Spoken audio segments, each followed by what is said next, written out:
Halo Fitness Mania, selamat datang di dunia Derai. Selamat tahun baru sekali lagi. Yuk kita langsung belajar lagi ya teman-teman.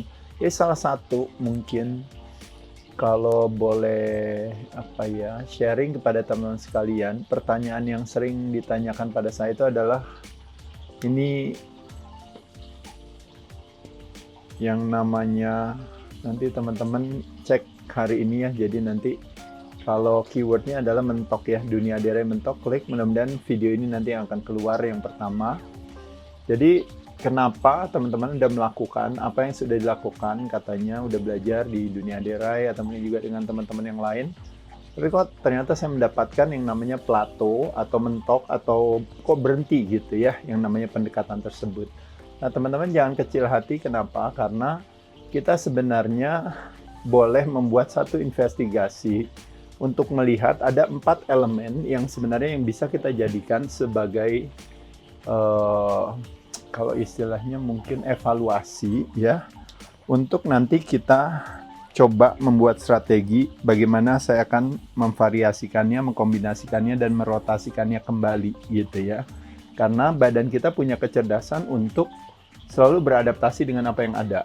Nah, ketika dia beradaptasi, makanya pada saat itu, makanya kenapa ada istilah orang bilang growth atau pertumbuhan itu hadir ketika tidak terjadinya yang namanya kelamaan kita berada di dalam namanya comfort zone atau zona kenyamanan, makanya butuh avoid yang namanya avoid adaptasi tersebut.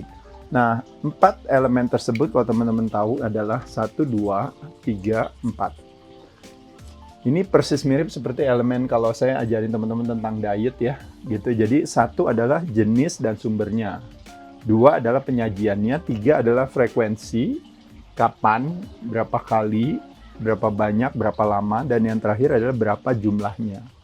Nah ini di sini tuh berlaku juga ternyata dalam hal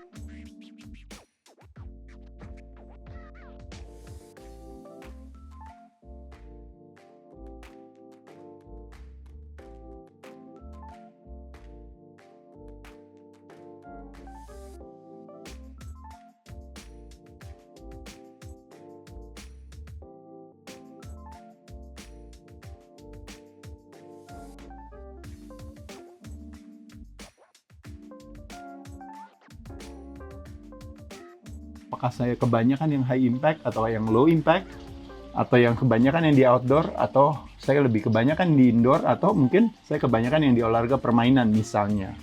Latihan beban pun juga sama. Oh, saya udah latihan beban, tapi ternyata latihan bebannya lebih banyak yang mungkin yang group exercise seperti misalnya high intensity interval training bersama teman-teman, atau functional training, atau sekarang hari ini ada crossfitting, atau misalnya mungkin high rocks dan sebagainya. Ada juga yang sifatnya yang konvensional, yang spesifik untuk memang beneran muscle building, atau sebagian mungkin ada juga yang misalnya fokus kepada powerlifting gitu ya, atau mungkin weightlifting. Nah, dalam hal penyajian, teman-teman akan bisa lihat bagaimana dengan urutannya gitu. Apakah selalu tiap kali kita datang ke satu tempat, ya udah itu terus ya, kalau boleh dibilang yang namanya saya latihannya selalu pagi terus gitu. Nah, urutannya mungkin bisa sekali waktu bisa, kalau kita bicara kapan, bisa pagi, bisa sore, dan sebagainya. Urutannya kadang-kadang latihannya ya udah itu aja. Dari nomor 1 sampai nomor 5 jenis latihan yang saya lakukan. Selalu 1, 2, 3, 4, 5. Pernah nggak berpikir untuk 5 jadi mulai di awal, lalu 4, 3, 2, satunya yang di belakang gitu ya. Lalu nanti kita berbicara soal di mananya, kadang-kadang di satu tempat yang itu saja, makanya terjadilah kebosanan gitu ya. Jadi di sini saya ingin menjelaskan dalam hal kementokan ini terjadi juga, ada nuansa di sana yang namanya kalau boleh dibilang kayak bosan gitu ya. Nah, jadi mengatasi kebosanan itu dengan menggunakan prinsip-prinsip ini gitu ya. Nah, selain itu juga kita boleh berfokus juga kepada yang namanya frekuensi. Nah, nanti kita akan bahas tentang berapa kali kita latihan. Mungkin jangan-jangan bisa dikurangi atau jangan-jangan bisa ditambah, karena kita nanti akan belajar tentang ternyata overtraining atau under recovering dikurangi. Ternyata memang latihannya kurang keras aja, makanya kenapa nggak dapat kemajuan, makanya kenapa latihannya harus ditambah gitu. Dan yang nomor 4, nah kalau kita berbicara jumlah itu berbicara dosis gitu. Nah dosis itu ternyata latihannya, ternyata bebannya keringanan, ternyata latihannya kesantaian, latihannya intensitasnya boleh ditingkatkan gitu. Bagaimana dengan misalnya kalau pada saat kardio, kita ada di zona yang mana, zona tertentu menghasilkan outcome tertentu gitu ya, ternyata banyaknya di zona mana gitu, atau menggunakan indikatornya misalnya maximum heart rate ya. Oh, saya nggak bisa bakar lemak karena ternyata saya lebih banyak fokusnya ke lebih dari 80% maksimal detak nadi saya per menit, banyaknya di cardio zona, padahal harusnya di fat burning zona gitu. Makanya kenapa jadi akhirnya bilang kebanyakan lari sih, kenapa nggak jalan aja, atau kebalikannya, jalan terus mestinya kenapa harusnya lari dan sebagainya. Jadi 4 elemen ini berlaku bagi semuanya nih teman-teman ya, berlaku bagi dalam hal yang namanya kalau kita berbicara pendekatan dalam hal kita latihan itu ada pendekatan yang namanya sifatnya pola hidup sehat, pendekatannya adalah sifatnya namanya chemical, apa yang kita masukkan ke dalam mulut kita. Jadi makanya kenapa dalam hal diet dan nutrisi kita memegang hal ini juga ya. Jenis sumber penyajiannya bagaimana, direbus, dikukus, dipanggang, apakah kita memvariasikan itu.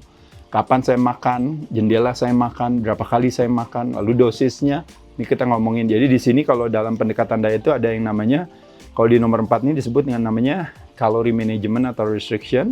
Di nomor 3 ini yang disebut namanya time management atau time restriction, makanya kenapa ada fasting sebagai salah satu strateginya. Lalu dalam hal 1 dan 2, sumber, jenis, dan penyajian itu yang disebut dengan namanya dietary restriction ya, atau dietary management. Nah jadi ternyata dalam hal latihan pun juga berlaku seperti itu teman-teman sekalian. Jadi saya langsung aja masuk ke latihan ya teman-teman sekalian. Nah jadi teman-teman kita lihat di sini. Kalau berkenan teman-teman, ini ngomongin cardio dan weights, terlepas daripada nanti saya ngomonginnya banyak weights ya, karena mungkin itu saya sesuai kapasitas aja. Tapi teman-teman bisa lihat di sini. Waktu saya buat satu investigasi, ternyata saya banyakkan weight trainingnya daripada kardionya.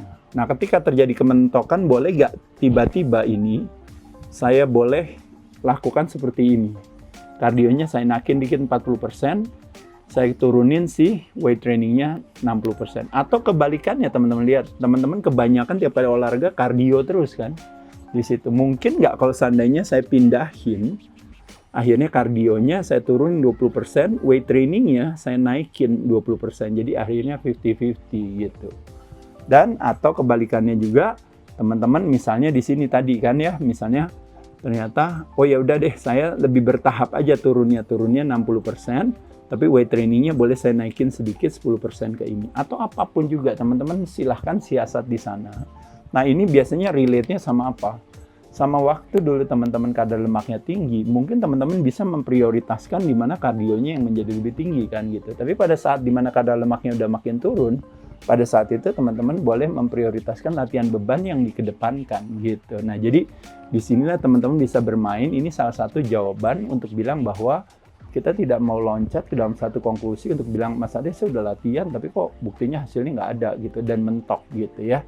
Nah teman-teman boleh bermain di sumber dan jenis daripada kardio tersebut tadi ya. Dan di sini lebih kepada kalau teman-teman lihat dari jenisnya teman-teman boleh variasi, terutama contohnya misalnya kardionya selalu apa? Lari terus gitu, sekali waktu boleh jalan. Kardionya apa? Lari terus, sekali waktu boleh naik sepeda, atau mungkin cross trainer, atau mungkin sekali waktu bisa di outdoor, bisa di indoor menggunakan alat bantu. Kardionya apa? Oh sekali waktu bisa ikut kelas, atau kebalikannya ikut kelas terus, sekali waktu boleh pindah ke treadmill. Dan sebagainya teman-teman. Jadi di sini dalam hal sumber atau jenis olahraganya teman-teman boleh bermain di sana. Gitu ya. Nah, jadi kalau dalam weights pun juga kita masuk ke dalam, kalau kita mau investigasi lebih dalam lagi, nah ini teman-teman, nah penyajian daripada latihan beban misalnya contohnya kita ngomongin. Dalam waktu latihan beban urutan kita seperti apa? Nah ini ada yang namanya compound movement melibatkan dua otot yang terlibat. Isolation movement hanya melibatkan satu otot yang terlibat. Contoh misalnya di sini kalau latihan chest, ini kalau compound movement melibatkan lebih dari dua otot, melibatkan lebih dari dua persendian. Nah, yang disebut yang namanya chest press ya, atau bench press teman-teman bilang atau apapun juga. Nah, kalau isolation lebih kepada flies-nya misalnya gitu ya, bisa menggunakan alat bantu mesin atau dengan dumbbells. Nah, di sini teman-teman kita lihat di sini. Waktu teman-teman melakukan ini, teman-teman biasanya menjadikan si flies-nya sebagai pemanasannya buat chest atau flies-nya sebagai penutupan buat chest. Mungkin nggak karena keseringan dijadikan sebagai pemanasan, sekali waktu isolation-nya dijadikan penutupan.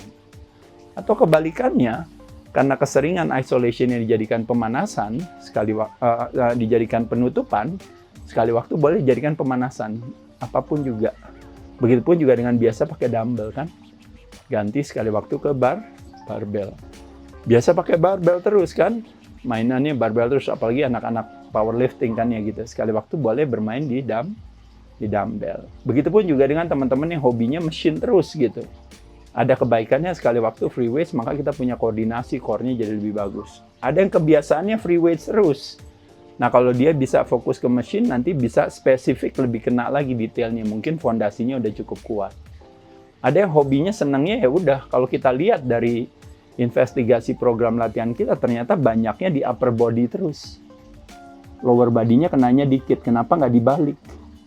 Lower body-nya yang lebih banyak, upper body-nya mungkin yang lebih dikit. Atau apapun juga teman-teman. Nah di sini jadi teman-teman boleh melihat urutannya. Kapan? Nah teman-teman di sini. Biasa teman latihannya pagi. Misalnya atau teman-teman latihannya cuma 1 jam. Atau bahkan ada yang lebih dari 1 jam, bahkan bisa 2 jam dan sebagainya. Silahkan variasi. Kalau pagi berarti bisa sore ya. Kalau yang biasanya latihannya lebih dari 1 jam boleh dikurangin dikit, tapi intensitasnya ditambah mungkin bisa. Atau kebalikannya, latihannya terlalu sedikit, hanya cuma ya setiap hari saya cuma latihan cuma 15 menit, boleh gak sekali waktu ditambahin latihannya? Kenapa tidak gitu ya? Dalam hal ada namanya double split, menjadikan satu jenis latihan dipotong dibagi 2, makanya double split gitu. Jadi daripada 1,5 jam mendingan 45 menit kali 2. Jadi 2 sesi 45 menit kalau punya waktunya ya. Tapi apapun juga di sini saya izin sama teman-teman, kalau teman-teman selalu tiap kali dikasih masukan, iya nggak bisa Mas Ade tapi gini ya nggak bisa. Ya tentu ya, makanya kenapa akhirnya kita end up-nya di situ kan, menang dalam sebuah perdebatan tapi kalah dalam hasilnya ya, dalam kesehatannya. Nah jadi teman-teman yang sesuaikan aja dengan kemampuan sendiri untuk bilang bahwa oh iya ya ternyata di angle kapan itu ternyata saya bisa variasi. Mungkin di hari Senin, Selasa, Rabunya saya bisa tetap pagi, tapi nanti yang itunya saya bisa gantian sore. Atau pagi sore, alternate day exercise-nya gitu. Pindah-pindah gitu ya. Dimanapun juga sama teman-teman sekalian. Kadang-kadang kita latihan di satu tempat yang sama aja mungkin memungkinkan sekali waktu, oh saya coba mungkin variasi di, mungkin apakah di tempat yang lain, apakah pindah sekali waktu di gym, sekali waktu di rumah, sekali waktu di outdoor, sekali waktu di indoor. Atau misalnya teman-teman di tempat yang sama sekalipun, teman-teman selalu latihannya di tempat itu aja, di area itu. Mungkin sekali waktu boleh main, pindah ke area yang lain dan sebagainya, nggak ada masalah ya di sini. Tapi juga nggak mau jadi akhirnya harus pindah tempat, nanti biaya lagi, cost lagi ya, bukan ide baik ya gitu. Tapi intinya adalah kita variasi. Ibaratnya setiap kita latihan, kita pindah, itu menyenangkan. Dari indoor, outdoor ya, yang tadi saya katakan tadi kadang-kadang menyenangkan punya dumbbell di rumah aja, latihan di rumah ternyata feelingnya beda lagi gitu ya.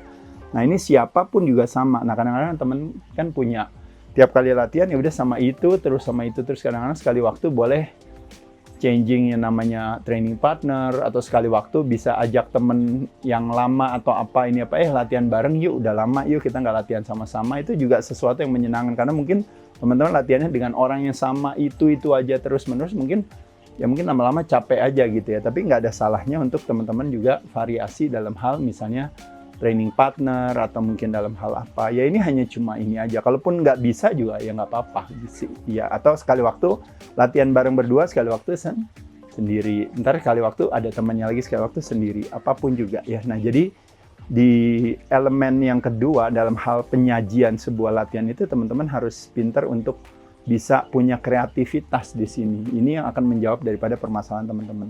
Yang ketiga yaitu adalah lebih kepada, nah ini teman-teman ya, kalau kita ngomongin frekuensi, nah biasanya misalnya, oh saya udah rutin Mas Ade seminggu 3 kali gitu. Mungkin nggak, jangan-jangan bisa kita lebih dari seminggu 3 kali. Atau kebalikannya, saya setiap hari loh Mas Ade latihan. Mungkin nggak, kalau ternyata bisa dikurangi karena mungkin overtraining atau misalnya ini apa. Atau bahkan teman-teman bilang ternyata, oh saya bisa split rutin aja gitu. Saya 3 kali, tapi kalau bisa pagi sore atau apa gitu. Atau misalnya teman-teman mau bikin variasinya, misalnya kayak teman-teman bilang, misalnya saya pagi kardio, saya pakai, malamnya baru saya pakai weight training gitu. Karena selama ini saya paginya weight training, sorenya kardio. Atau kebalikannya, silahkan aja gitu ya teman-teman. Jadi boleh bermain di sana. Durasi pun juga sama, yang tadi saya katakan tadi teman-teman, durasinya biasanya hanya cuma latihan 20 menit, mungkin bisa naik 40 menit, 40 menit mungkin bisa naik ke 60 menit, atau udah kebanyakan 90 menit mungkin kurangin dulu ini apa ya. Istirahat antara set juga bisa dimainin teman-teman, tapi di kisaran antara 1-3 menit itu sesuatu yang nyaman ya.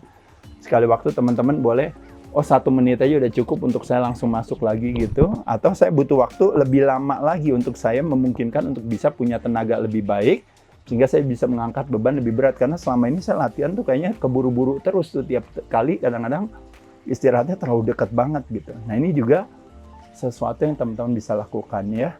Nah ini tadi juga masuk mungkin kali ya, kayak tadi misalnya kayak tadi sore atau apa gitu, mungkin kayak kalau kapan ini bisa masuk ke dalam kategori si frekuensi ini ya. Nah nomor 4, kalau kita bicara dosis gitu, nah ini teman-teman bisa menggunakan misalnya kayak set di sini. Nah ini kan ada yang namanya high volume. Itu adalah ketika jumlah setnya itu banyak teman-teman. Jadi satu jenis latihan misalnya teman-teman 4 kali. Nah sedangkan teman-teman melakukan misalnya 5 jenis latihan, mungkin jangan bisa berarti 20 kali kan gitu. Nah sedangkan teman-teman, saya mau high volume, mau lebih tinggi lagi, 20-nya jadi 25 misalnya. Atau kebalikannya, too much high volume, saya mau kurangin less volume, tapi intensitasnya yang saya lebih tinggi, silahkan aja. Reps-nya apakah di antara 6-12? Apakah di antara 3-30 misalnya untuk otot tertentu? Apakah misalnya benar-benar fokus cuma 4-6 reps saja? Atau apapun teman-teman, variasi aja. Jadi sekali waktu bisa high reps tapi nggak mau lewat dari 30. Sekali waktu low reps nggak mau kurang dari 3 misalnya gitu ya. Kalau kita menggunakan salah satu indikatornya bahwa pada dasarnya yang namanya muscle building itu tetap terjadi di antara reps tersebut tergantung daripada otot dan jenis latihannya gitu ya teman-teman. Makanya beberapa kayak forearms, kayak betis, kayak perut yang mungkin repetisinya bisa lebih tinggi gitu ya. Tapi beberapa otot yang mungkin fast twitch fibernya lebih banyak, seperti chest, seperti back, seperti delts, mungkin teman-teman nggak mau repetisi yang terlalu tinggi juga misalnya gitu ya. Nah lalu juga dalam hal prinsip latihan nih teman-teman. Nah ya, beberapa kita sering mengkombinasikan 2 jenis latihan menjadi satu tanpa istirahat, itu namanya superset. Atau 3 jenis latihan menjadi satu tanpa istirahat, itu namanya triset. Atau bahkan 4 jenis latihan menjadi satu. Kadang complementary set, seperti misalnya habis bicep ke tricep lagi, tricep balik lagi ke bicep lagi, pull and push, bolak-balik misalnya. Nah ini adalah, makanya teman-teman nanti boleh klik Dunia Aderai prinsip-prinsip latihan ya, itu Widera Training Principle. Salah satunya juga ada video-video saya bersama Mas Halim gitu ya dari Ra Institute membahas tentang program latihan. Itu teman-teman bisa jadikan sebagai juga, jangan-jangan saya boleh tuh melakukan berbagai prinsip-prinsip itu. Misalnya kayak, mungkin jangan-jangan saya bebannya harus naik terus, makanya disebut namanya overload training principle secara progresif. Ada juga misalnya force rep, jadi kadang udah capek tapi karena ada training partner bantuin, ditambahin repsnya, dinaikin lagi, dipaksa, makanya ada force gitu ya, dipaksa repsnya. Atau ada juga yang disebut namanya isotension, habis kelar latihan flexing dulu, kencengin dulu otot yang dilatih, lalu lanjut lagi. Ada juga misalnya rest pause, jadi latihan sebentar, istirahat bentar, habis itu lanjut lagi. Atau mungkin ada juga yang namanya declining set atau descending sets, atau yang dikenal yang namanya mungkin triple drop set. Jadi kayak latihan udah nggak kuat nih teman-teman, buang lagi setengahnya, angkat lagi udah nggak kuat, buang lagi setengahnya, jadi turun ke bawah misalnya gitu. Atau piramid ya teman-teman, nah ada yang setnya, jadi mulai dari ringan naik sampai ke atas udah nggak kuat, set berikutnya turunin ke bawah lagi, turunin ke bawah, tapi biasanya semakin bebannya semakin berat, repetisinya semakin rendah, semakin repetisinya semakin berat, semakin ringan, repetisinya boleh semakin tinggi gitu ya. Nah, nanti teman-teman belajar tentang konsep yang namanya RIR atau misalnya RPE, itu salah satu terminologi yang sebenarnya hanya ingin dipakai oleh kita untuk menjadi indikator buat kita tuh jujur dalam melihat kualitas latihan kita tuh teman-teman gitu ya. Jadi jangan sampai sebenarnya badannya masih kuat tapi kita berhenti gitu ya. Atau kebalikannya, mungkin sebenarnya badannya udah nggak kuat tapi kita mau memaksakan, nah akhirnya terjadi potensi cedera.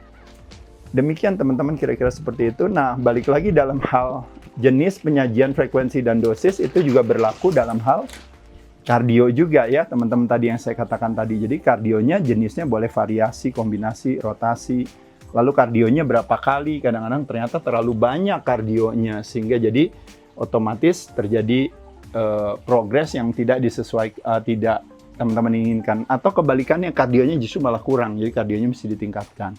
Diet dan nutrisi yang saya katakan tadi, bermain di puasa kita boleh bermain, misalnya ternyata tiap kali yang disebutnya namanya time restricted feeding. Oh, kayak saya misalnya, 8 jam terus nggak makannya, jendela makannya sekali waktu mungkin bisa jendela makannya ternyata hanya cuma 4 jam gitu, atau bahkan cuma 2 jam, atau kebalikannya jendela makannya dinaikin jadi 12 jam gitu ya. Atau kebalikannya jadi misalnya mungkin off dulu gitu puasanya. Ya teman-teman bisa bermain di sana gitu. Ada juga teman-teman yang kadang-kadang extended prolonged fastingnya yang 24 jam kadang-kadang keseringan dalam 1 minggu. Padahal mungkin 24 jam bagusnya mungkin cuma seminggu sekali atau 2 minggu sekali, tapi teman-teman keseringan dan sebagainya. Pilihan karbo, sumber dan jenis karbo kan diatur ya, penyajiannya juga. Protein udah pasti ya, variasi kombinasi rotasi, hewani, nabati dan sebagainya. Fats pun juga sama teman-teman ya kan, tapi ingat selalu harus ada fat yang baik kan gitu ya, artinya bisa dari misalnya sekali waktu saya pakai butter, sekali waktu saya pakai ghee, pakai lard, sekali waktu saya pakai olive oil, coconut oil, dan sebagainya. Itu sesuatu yang ini. Lalu juga dalam hal jadwal makan. Nah itu ya teman-teman berbicara soal jendela makannya. Saya mau 1 meal a day, OMAD, mau 2 meals a day, mau 3 meals a day gitu ya. Jendela makan saya sekali waktu, kalau saya 8 jam, sekali waktu saya makannya, saya berhenti di jam 6 sore. Kalau seandainya saya mau makan malam, berarti saya baru makan di siang ke sorenya gitu, atau apapun juga, sekali waktu skip makan pagi, sekali waktu skip makan malam, terus sekali waktu saya nggak makan pagi nggak makan malam, tapi saya makan di antara jam 12 sampai jam 6 sore dan sebagainya. Suplementasi pun juga boleh diinvestigasi. Kadang-kadang suplementasi tertentu saya rasa oh ya bermanfaat, itu oke, saya lanjutkan. Oh kayaknya nggak terlalu bermanfaat, nggak apa, ya udah nggak apa-apa ya. Badan kita punya kecerdasan sendiri teman-teman. Balik lagi, suplementasi kadang-kadang requirement-nya, persyaratannya kan harus bayar mahal. Jadi teman-teman siasat aja di mana yang dibutuhkan, yang penting gitu ya. Kayak basic-basic seperti mungkin kayak yang nggak tahu ya, mungkin vitamin D atau K2 atau mungkin kreatin atau mungkin vitamin C atau mungkin ya silakan aja ya teman-teman ya, mungkin magnesium sebelum tidur atau apa ya boleh aja. Juga dalam urusan air, teman-teman juga nanti mesti difokuskan juga, karena kita tidak mau terjadinya dehidrasi gitu ya, atau bahkan overhidrasi juga, kelebihan juga nggak mau juga gitu ya. Dan yang terakhir dalam hal recovery itu teman-teman, penting juga, semuanya sebenarnya udah bagus, tapi teman-teman kok mentok. Nah teman-teman pas dicek ternyata emang benar, kita punya opsi cara pandang yang melemahkan hati dalam hal ternyata kita stres terhadap satu dan lain hal, kita selalu mengasosiasikan segala sesuatu sebagai ancaman, atau bahkan kita terpapar dengan setiap hari memang menyaksikan berita-berita yang memang bagi kita menjadi sebuah ancaman gitu ya. Atau yang saya sering katakan, ketika kita punya mentalitas konflik dan versus, akhirnya otomatis setiap kali melihat sesuatu kita akan selalu merasakan itu sebagai ancaman bagi kita, bukannya kenyamanan gitu, diambil di hati gitu ceritanya gitu ya. Makanya kenapa saya selalu bilang bukannya salah beritanya, nggak salah, tapi ketika kita mengambil hati berita itu, jadinya kita kesel, jadi marah, jadi apa, otomatis kemampuan kita untuk recovery itu pasti akan berkurang. Jadi demikian teman-teman, jangan mudah untuk langsung lompat ke dalam satu konklusi untuk bilang wah gagal tuh Mas Ade, buktinya saya mentok dan sebagainya. Begitu banyak area yang bisa kita explore dan bisa kita improve. What is the biggest room in the world, teman-teman? Is the room of improvement. Selalu available bagi kita kalau kita bersedia terbuka untuk investigasi ke dalam perilaku kita. Jangan mudah fault finding atau blame game. Selalu yang salah nanti yang di luar sana. Tapi fokus kepada jangan-jangan ada sedikit hal yang ternyata saya bisa improve. Dan itu konsep daripada kemenangan yang sesungguhnya kan, ketika kita lebih baik dari diri kita sebelumnya. Itu juga salah satu daripada pesan tahun baru ya, pesan resolusi juga, yaitu adalah apa yang bisa saya lakukan yang menjadi resolusi saya tahun ini untuk saya memperbaiki yang lama yang mungkin saya selama itu jarang lakukan gitu. Ini momentum yang tepat buat teman-teman menginvestigasi kembali dan merearrange kembali pendekatan kita dalam hal kesehatan. Selamat mencoba teman-teman sekalian, dadah.